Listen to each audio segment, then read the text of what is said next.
Hello guys, in this video I'm going to show you how to post a picture on the Axe app. But before that, don't forget to subscribe and leave a comment down below, because at 10,000 subscribers I'm going to show you my whole YouTube revenue statistics and growth strategy. So without further ado, let's just jump right into it.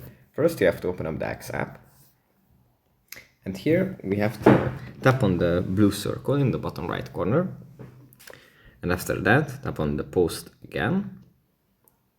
And here in the middle of the screen we have these little four icons, blue icons. If you tap on the leftmost one with the landscape, we can open up our gallery and select some pictures from here that we would like to post. And after we have selected the pictures, we can just tap on done and post whatever we want to share. So going to add it here. And then we can just tap on post and it's pretty much done. So that's pretty much it for this video. Hope it was helpful for you guys, and I'll see you in the next one. Bye.